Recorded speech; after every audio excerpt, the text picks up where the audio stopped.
Friends, आज मैं आपके लिए 31 अक्टूबर के सबसे इम्पोर्टेंट क्वेश्चंस लेकर के आई हूँ जो आपकी विभिन्न सरकारी परीक्षा की दृष्टिकोण से बहुत महत्वपूर्ण है। तो आइए चर्चा करते हैं आज के प्रश्नों पर। आप मेरे वीडियो को पूरा देखिए शुरू से अंत तक, इसे सब्सक्राइब कीजिए, लाइक कीजिए और जिनको ज़रूरत है उनमें शेयर ज़रूर करें। तो लेते हैं हमारा पहला प्रश्न। विश्व नगर दिवस कब मनाया जाता है? हमारे ऑप्शंस हैं 31 अक्टूबर, 30 अक्टूबर, 28 अक्टूबर और इनमें से कोई नहीं।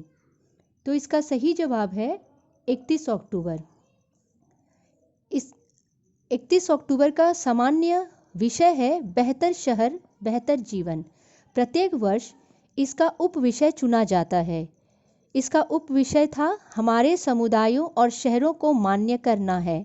इसका आयोजन केन्या के नाकुरू में किया जाएगा। उद्देश्य शहरीकरण में अंतर्राष्ट्रीय की रुचि को बहुत समर्थन करना और सक्रिय रूप से प्रोत्साहन करना, अवसरों को पूरा करने के लिए सहयोग बढ़ाना और शहरीकरण की चुनौतियों का समाधान करना। आज सरदार वल्लभ भाई पटेल जी का भी जन्मदिन है। तो आइए कुछ पुराने दिनों को रिवीजन कर लेते हैं।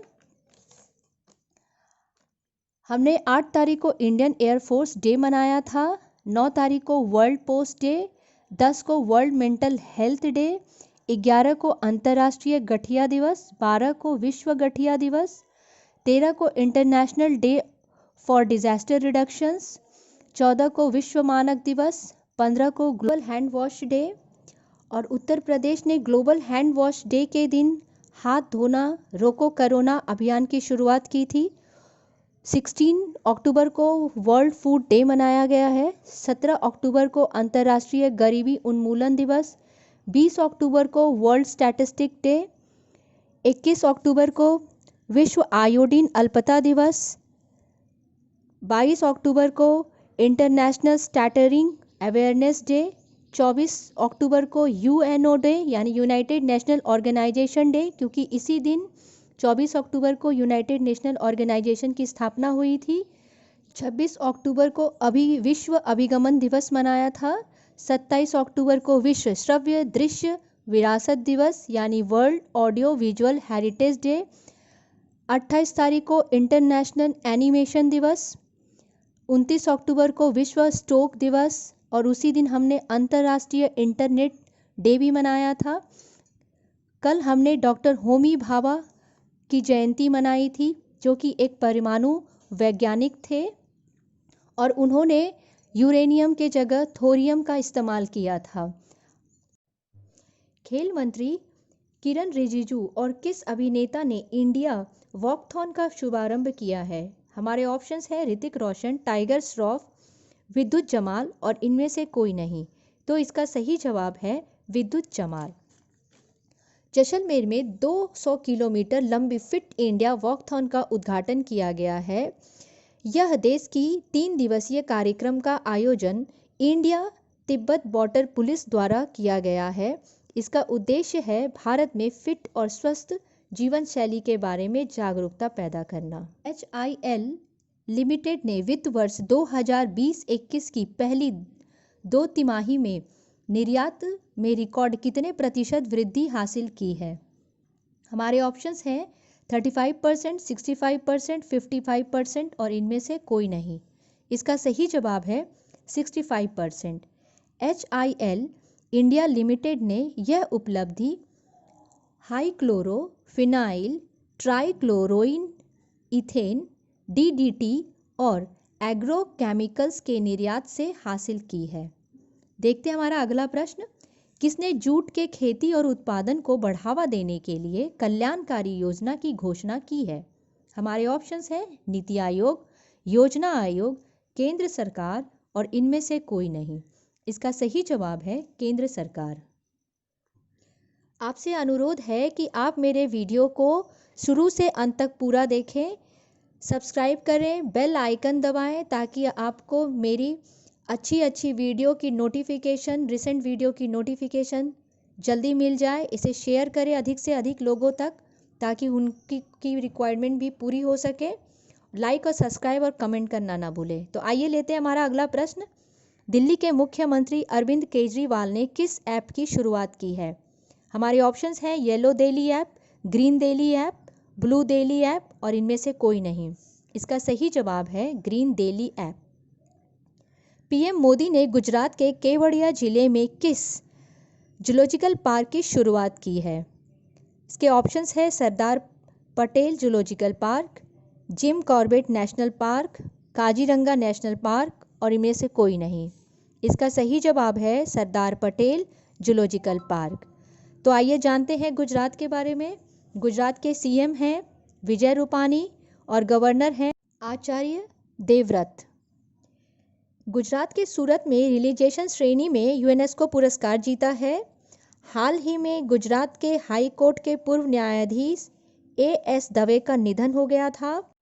मुख्यमंत्री महिला कल्याण योजना गुजरात सरकार की ही पहल है। सोलर रूफ इंस्टॉलेशन में गुजरात टॉप स्थान पर रहा था। मुख्यमंत्री किसान सहाय योजना भी गुजरात सरकार की ही पहल है। गुजरात दुनिया का सबसे बड़ा ग्रीनफील्ड जिंक स्मेल्टर की स्थापना की है। गुजरात में ही भारत का पहला कार्डियक हॉस्पिटल की स्थापना अहमदाबाद में हुई है।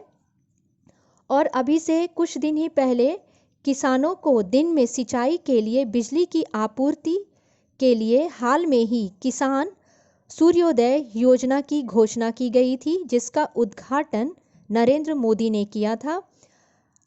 और भारत की पहली सी प्लेन परियोजना का स्थापना भी गुजरात में ही किया गया है। आइए देखते हैं हमारा अगला प्रश्न। विश्व चैंपियन क्रिस्टियन कोलमैन पर डोपिंग नियंत्रण से जुड़े 3 नियमों का उल्लंघन करने के लिए कितने वर्ष का प्रतिबंध लगाया गया है? हमारे ऑप्शंस हैं 2, 7, 8 और 5। 24 वर्षीय अमेरिकी धावक विश्व चैंपियन क्रिस्टियन कोलमैन पर डोपिंग नियंत्रण से जुड़े नियमों का उल्लंघन करने की वजह से 2022 तक प्रतिबंध लगाया गया है, जिसके साथ ही वह टोक्यो ओलंपिक खेलों में हिस्सा नहीं ले पाएंगे। केंद्रीय मंत्रिमंडल ने विश्व बैंक और किसके बीच हुए वित्तीय सहायता प्राप्त बांध पुनर्वास और सुधार परियोजना के चरण 2 और चरण 3 को मंजूरी दे दी है।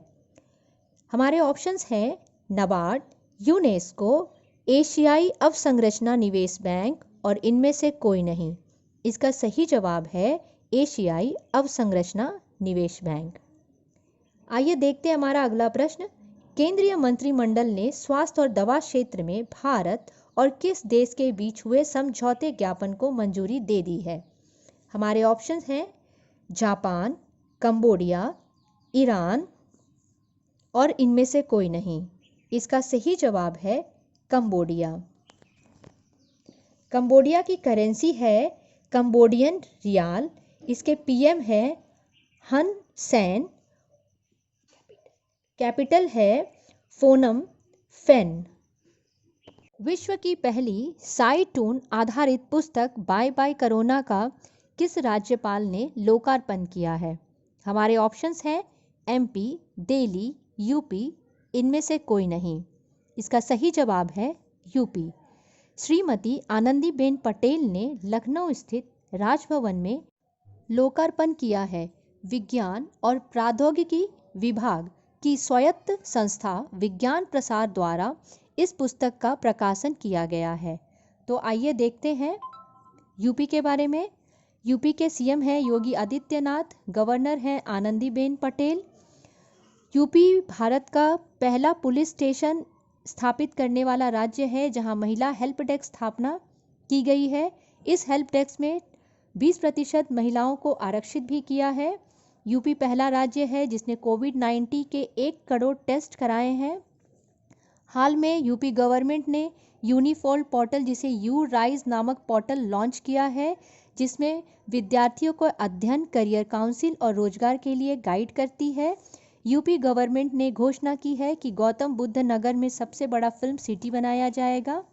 यूपी गवर्नमेंट ने अनुसूचित जातियों के समग्र विकास के लिए नवजीवन रोजगार क्षेत्रीय योजना का शुभारंभ किया है।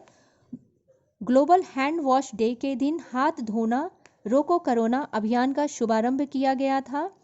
सौर ऊर्जा खेती द्वारा स्वरोजगार के लिए मुख्यमंत्री स्वरोजगार योजना शुरू की गई थी। कुपोषित बच्चों के परिवार को गाय देने की योजना भी यूपी सरकार की ही पहल है।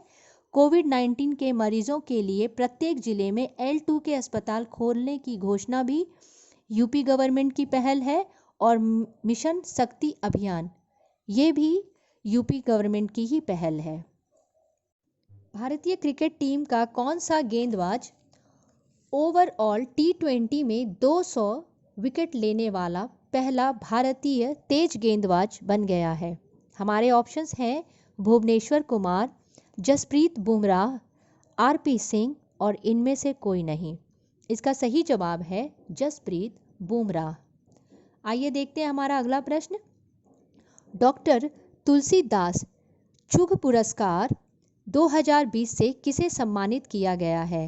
हमारे option doctor Satish Mishra, doctor KN Chandrasekaran, Bhanu Athaiya और इनमें से कोई नहीं। इसका सही जवाब है डॉक्टर सतीश मिश्रा। आइए दूसरे ऑप्शंस को देखते हैं। जैसे भानु अथैया, ये भारत की पहली महिला हैं जिनको ऑस्कर अवार्ड से सम्मानित किया गया था, जो कि कॉस्ट्यूम डिज़ाइनर थी। Doctor KA Chandrasekharan Asia Pacific league of association for rheumatology master award 2020 से इनको कल ही सम्मानित किया गया था। और डॉक्टर सतीश मिश्रा को मलेरिया परजीवी के जीवन चक्र की जली प्रक्रिया को समझने के लिए किए उनके शोध राष्ट्रीय आयुर्विज्ञान अकादमी की ऑरेशन एंड अवार्ड कमेटी द्वारा वर्ष 2020 को डॉक्टर तुलसीदास चुघ पुरस्कार से सम्मानित किया गया है।